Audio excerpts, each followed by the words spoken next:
Welcome everybody to Kickin' Impossible Gaming. I'm your host, Kickin' Impossible, or KI for short. And today we're going to be doing some work on this DualShock 2 controller and the ever elusive white PS2 Slim.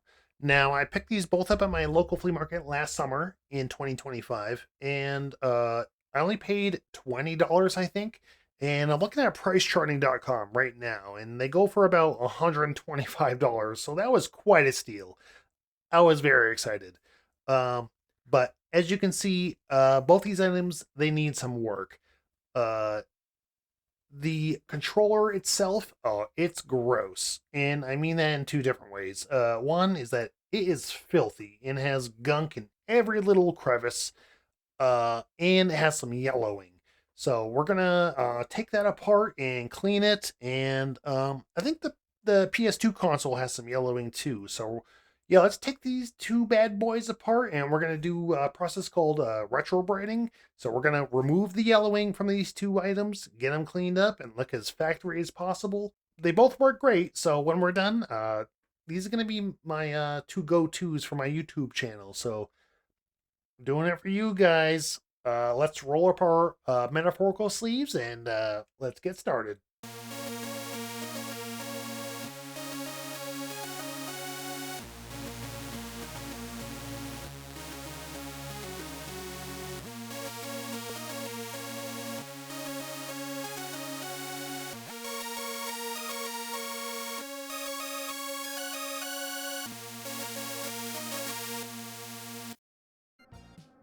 All right, I just want to show you guys some more close-ups of the controller itself. You can tell how yellow the top part is compared to the bottom. The bottom one's still pretty white. I wouldn't even bother messing with it, but it does need to be cleaned. There's the top again. There's all kinds of gunk in between the top and the bottom part of the shells. And there's a bunch of gunk in the lettering and the back. Yeah, so let's start taking it apart. We're gonna grab my precision screwdriver set. They have nice long little bits. I think there's only 6 screws. They're all just Phillips. They're just small. That's all. They're not like game bits or anything. So we're gonna pull all 6 screws out of here, and yeah, we want to set those aside. So I'm gonna use this this stupid little shot glass I have. It's got like 2 sides to it. It's like a twisted shot glass. It's like had like a mixed shot in it. I think I've had it for like years and years and years. But yeah, I usually keep that handy for like cleaning games, like games that came in like DVD cases. Because like if you buy games that were like, they're used and they came from GameStop, well, or even games I got like at the flea market or something where I get cartridges, or I'll put like alcohol on one side or and the Goo Gone on the other side. But just the closest thing I could grab. So I'm just gonna use that to put the screws in. I think I forgot one right there on the right handle. Let's get that out of there. I think some of these screws were kind of corroded, so I was having a hard time getting them out of there. But you can, oh look, you can tell how white the inside is. Yeah, it doesn't have any sun damage. that's why it's yellow. It's got sun damage. Okay, let's get the R2 button and the L2 button out of there.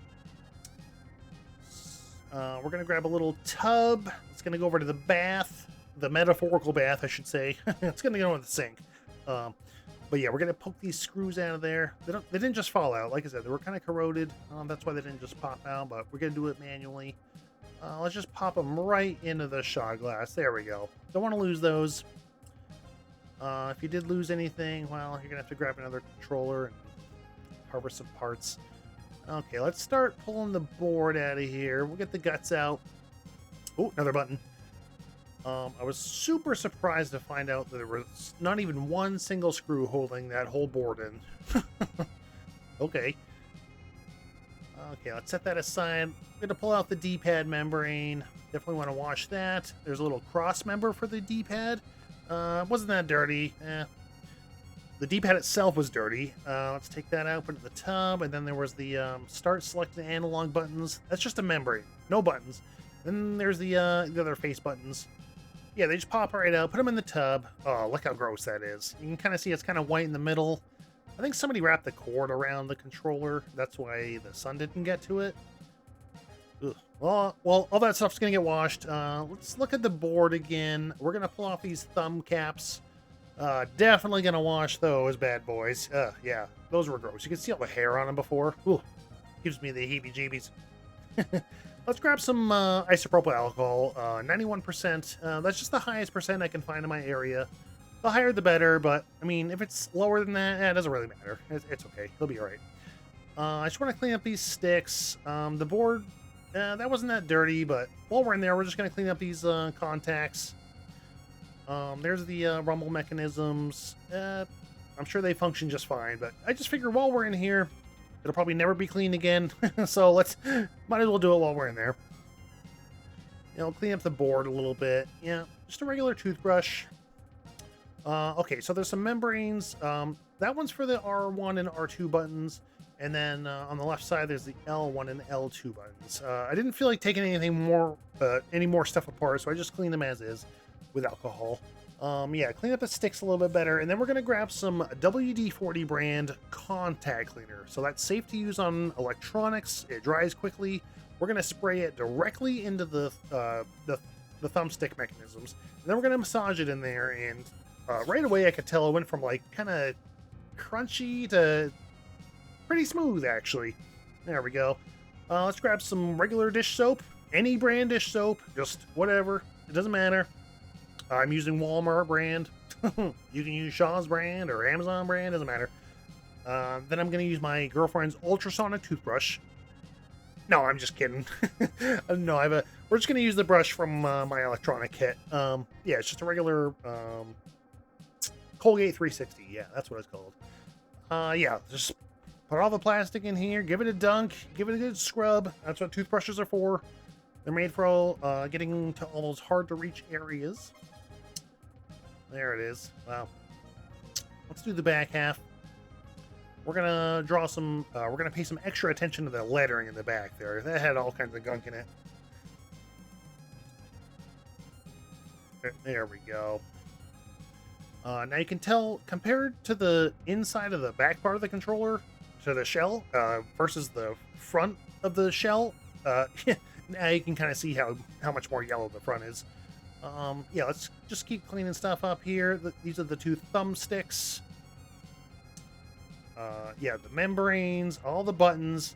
Now, obviously, I've got the drain stopped. It's plugged up, so we can wash everything. But after that, we're gonna rinse everything. So, just if you guys do this at home, just when you open the drain, please be careful because we're gonna be rinsing all these plastic pieces and stuff. So we're gonna get all the soap off. Just when you open the drain, please be very careful that you don't drop anything down there. Because, yeah, then you're going to have a headache. And maybe call the plumber. Hey, call Mario. No. Maybe if you do this in your kitchen sink at home, you can, sometimes there's like a mesh grate thing for your drain. That way the water goes down, but not anything else. So, yeah, I just felt like using the bathroom sink on this one. Just give everything a good rinse. Grab the brush again. Just make sure you get everything out of there. Okay, give everything a good rinse. All right. Next up, I'm gonna be putting a weight together. We're gonna be submerging anything that we're retrobraiding. It's gonna be submerged in hydrogen peroxide. So I'm gonna take this socket. I'm gonna put it into just a regular Ziploc bag. And we're gonna use a couple zip ties. We're gonna attach it to the item that we're gonna be retrobraiding.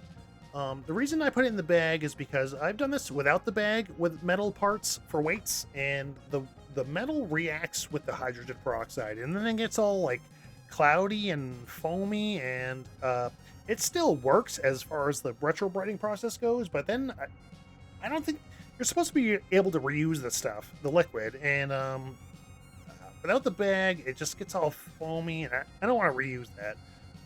Okay. Okay, there's the hydrogen peroxide. That's a whole gallon. It's 12%. You can get that like on Amazon. I think they're like $35 for a gallon. So yeah, it's a lot of money, but you can reuse it if you do it right. Let's make sure that this controller shell is completely submerged. Let's give it the Jurassic Park test. There we go. that just making sure it's submerged. Okay, here's my solarium. It's just a big old tote. It's completely lined with aluminum foil, so that way it's super reflective on the inside. So is the lid. It's coated with that foil. With a UV light, I've got it attached right through the lid. Let's turn that bad boy on. Put the controller shell in there with the hydrogen peroxide. Look, you can tell how it's completely submerged. That's the key. Now we're going to put it under the UV light and give it about 24 hours. Okay. I think it took me a little more than 24 because I put it in there at 8 a.m. one day, and the next day I was at the flea market super early. But, oh, but that was looking good. Did you guys see that? It was looking white. All right, let's go back to the sink. We should want to rinse everything off. We want to get all that hydrogen peroxide off there. It's pretty corrosive. You don't want to touch it too much. That's why I use some snips just to pull out of the liquid. Just rinse off the bag. That way we don't have to touch any of the chemical stuff later. Yeah, it's not really going to hurt you, but I like to avoid touching it if possible. All right, just make sure everything's nice and clean. And it's going to be completely sterile, too, because of the hydrogen peroxide. That's actually like a industrial cleaning agent, I think. But yeah, we got to make sure this thing's super dry. Sometimes, if you get a little impatient, you can use a little blow dryer gun like this. Just blow out all the water. Just get all the water out of the nooks and crannies. Or if you got plenty of time, yeah, just let it sit for at least a day, probably a whole day or so, maybe a whole week. I think I did both. I blow dried it and it sat for a week. Okay, let's put this bad boy back together. I will say I did cheat a little bit. I looked at the disassembly part of the video so far so I can make sure I put everything right back where I found it. All these buttons, they have these little nubs and grooves. They all only go in one certain way into their own individual slots. There's no way to put them in any other way, so you just kind of have to like figure out the puzzle. But if they do fit in there, then they definitely do. See, I put the I think that was the X button. I tried to put it into the what would that be, the square hole. Yeah, it didn't fit, so I was like, oh, that's wrong. Okay, let's put the membrane on there. I already put the D-pad in, so we gotta put that little cross member back in. That has some little grooves it fits into. Okay, looks good. Let's put the membrane for the D-pad on. All right. Yeah, I'm just using tweezers. It just makes life a little easier. I got like big chunky fingers, big old man hands. I was wondering what that little pad was. See that fell out? I'll show you later. I think it helps hold in a ribbon cable. Okay, let's take the back half of the shell. I just put in the R2 button. That's the L2 button. Oh, and look, one of the rumble mechanisms, the wire snapped off. So I did get the soldering iron out and my helping hands to hold the board. So I just had to reattach that real quick. I didn't even notice that it fell off. Either I snapped it off on accident or, yeah, I'm not sure. But it's back on there now. Yeah, some of the buttons fell out. Yeah, let's put those back in. Let's put the board back in. Everything has little posts that go through holes. So, I mean, that's what actually holds it in. That way it doesn't get jostled around on the inside. But I gotta tell you guys, this took me a while. I struggled with the reassembly. I didn't really watch like a video on how to do it. I just kind of reverse engineered it. I just looked at some like pictures of the disassembly part that I shot. But yeah, the sticks go back on. Seems like they're interchangeable. Like you can put the left one on the right side if you want. I mean, it's the same thing. Same housing. Okay, let's get the rumble mechanisms back in there. It's just like it's a lopsided weight and it spins. That's all it is. And then there's like a red wire and a black wire for the power and the ground. Well, the wire I had to resolder was the power. And they kind of just go in. yeah, there's like a little like foam thing around it. Yeah, just fiddle with it till it goes in there. You'll see, I think I have to readjust it. Yeah, I just had to turn it just a little bit. There we go. Okay. Okay, they're in. All right, let's get that circuit board back in there. And okay, this is the cord. So they kind of wrap around these pegs in a very particular way. So I just made sure I did it just like it was in the photo I took. Kind of goes over the left one, under the right one, and then in between the two in the top, in the middle. And like I said, I get a big old chunky hand, so I'm going to just use the tweezers and just make sure it's poked in there.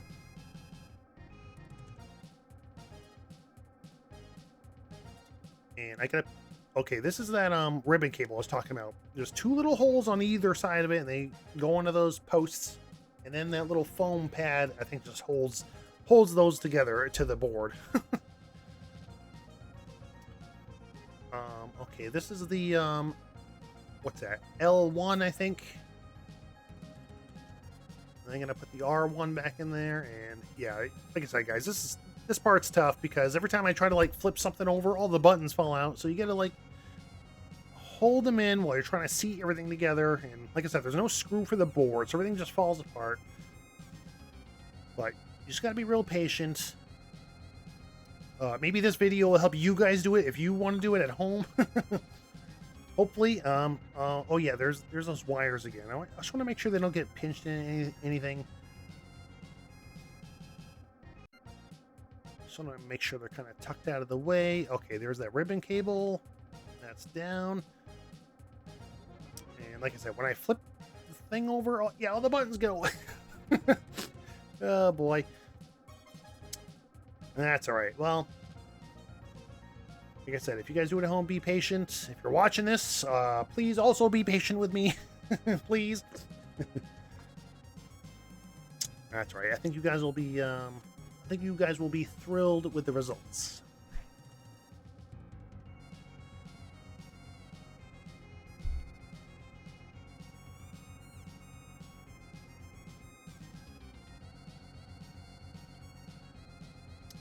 Okay, I just want to hold it really carefully. I just want to hold everything together as much as I can with only two hands, and then we're just gonna try to pop it right back in there. Oh, see, I lost a button.